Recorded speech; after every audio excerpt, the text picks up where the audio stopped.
So it's been a while since I've done a video on my Audis, and the reason for that is because both Audis have been back and forth between Audi Centre and my house since January. So what happened is I took the grey Audi in for its annual service. I asked them to change the spark plugs for me as well and do an oil change. Very, very simple. They then reported to me that the vacuum pump or something was leaking, the valve cover gaskets were leaking. Now, if you're not familiar with these Audi direct injections, the spark plugs and the ignition coils are situated right in the middle of the valve cover, which means that there are little O-rings inside the valve cover. These O-rings were apparently leaking and there was oil in the spark plugs. Now, I did pick up a couple of issues with the car when I would pull away sometimes when it would stand at a coffee shop or a mall or wherever, and I would start it and drive off. And when I would drive away, the car would kind of shudder or jitter a little bit and then it would go. And I then Googled it, and well, you know how the internet is. You know, everyone says, oh, it's the transmission, it's this, it's that. It's always the transmission, because it's a CVT. Now, it wasn't the transmission. The transmission's actually fine. It was just oil getting into the spark plugs, and the spark plugs just couldn't do their job properly.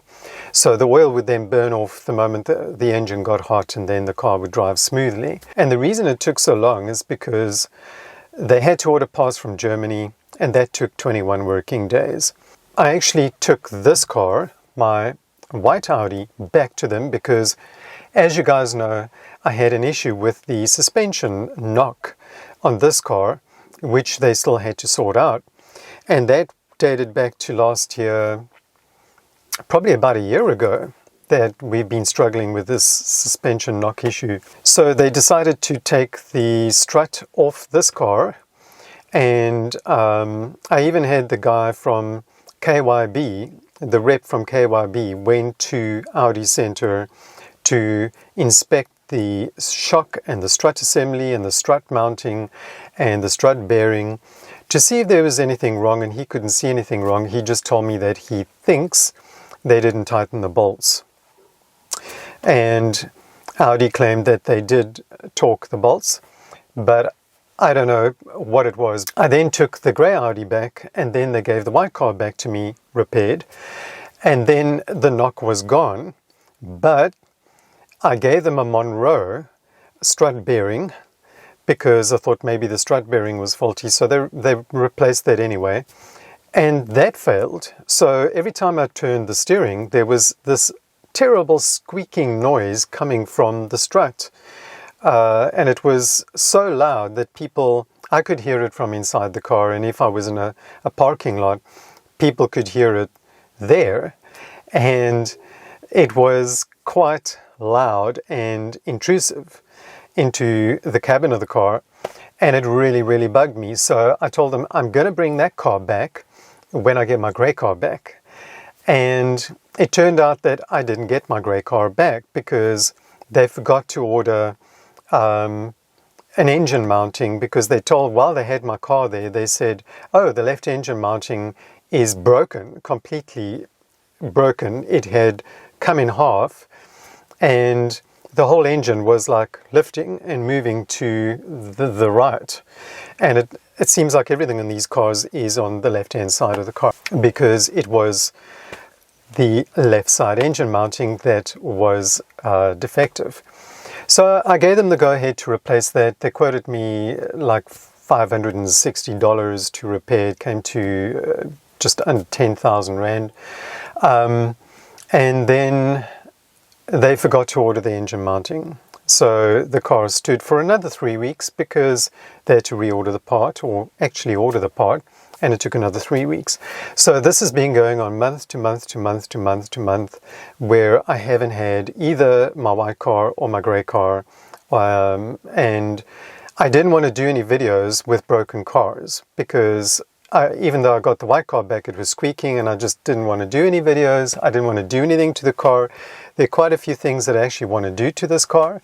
So I decided that I wasn't going to do any filming. So I haven't filmed for like 6 months now. And I think the last video I did was November or December last year. So I apologize for that. But this particular car, I then, when I got it back and they had the grey car, and it's there again right now, this one developed a major oil leak.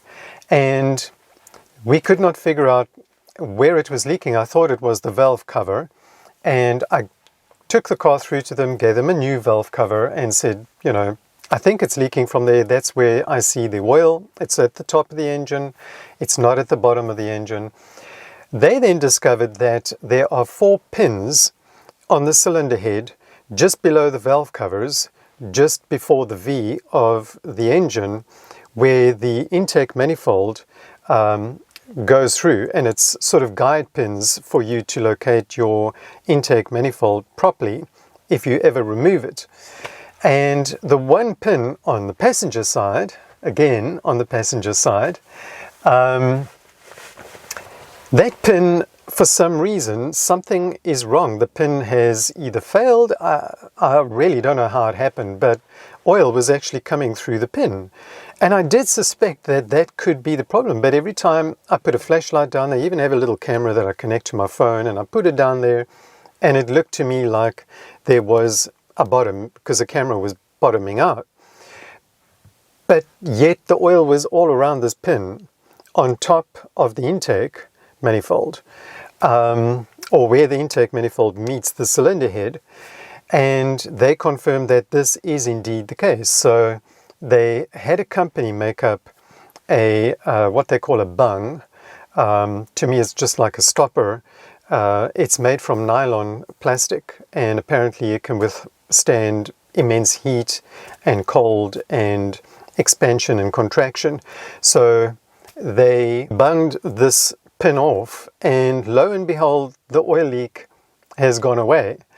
In addition to that, this car had an idle hunt, and when you would start it from cold every morning, and they couldn't resolve that. They replaced the O2 sensors, but it was still doing it. So they gave the car back to me, and I said to them, you know what, I'm just going to live with that. I'm not going to chase my tail on that anymore, because I replaced, while they had this car, they did major work on it while they were doing the strut, because I had them replace every single vacuum pipe and hose in the engine, all of them. They gave me a long list. There were 27 part numbers that they gave me, and I was able to get 14 of them from that were genuine, and then the rest I got either from AliExpress. Yeah, believe it, AliExpress actually keep, well, some of the vacuum hoses for these cars, because the 2.8 uses the same ones. The 2.8, 2.6, very similar engine. And then they replaced all of the vacuum lines. And when they replaced the vacuum lines, I thought, well then, because the cruise control was working intermittently as well, it didn't want to work all the time, every time. And I thought, well, maybe if the vacuum leaks have been sorted, then the cruise control should work, because the cruise control on this car is not electronic. It works on vacuum, and it does have a cruise control module which connects to the ECU, but the cruise operates on a vacuum.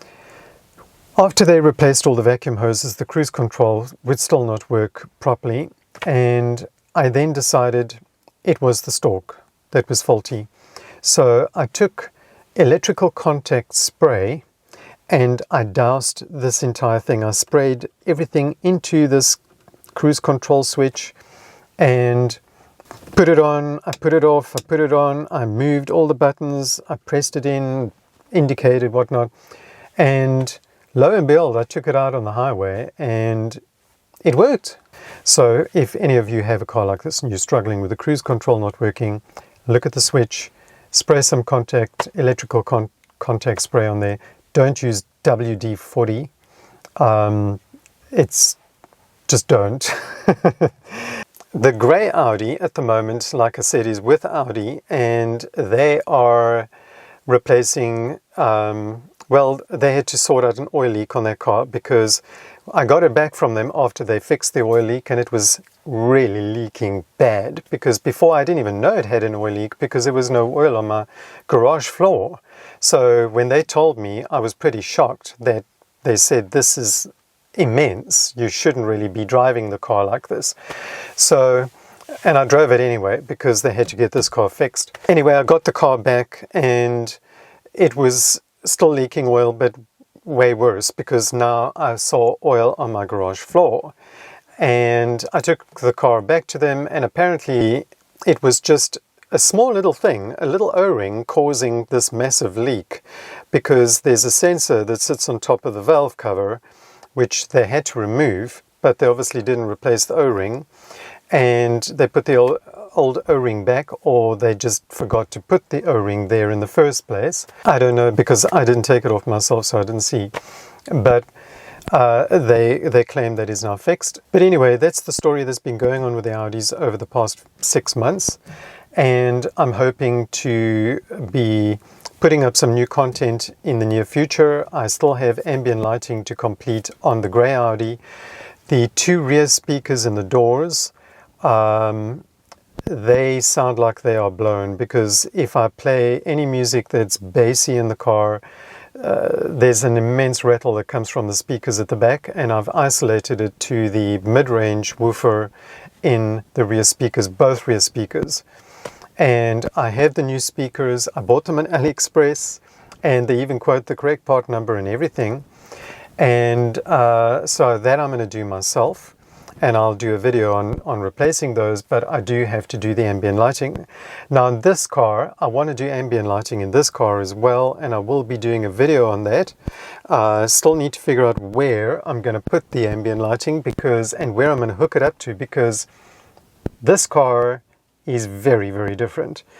I don't really know how I'm going to hook up the ambient lighting on the doors, because there are buttons that light up here, but I don't know if they're getting 12 volts, because I know on the Jag that I had, the X250 XFR, the light switches only got 1 volt for the lights in the light switches, and I think it's because they were LED.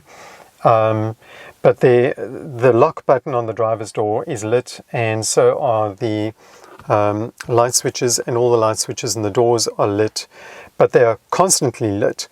But luckily, the little control boxes that that the door lights are linked to will only switch on when the main controller switches on. So I'm going to be hooking up, I need to find a source for the main controller, and I will most likely use the lighter's wire that supplies light to the lighter, because when you turn the ignition on, all the lights in this car on the dash light up, everything, even the radio. The radio doesn't even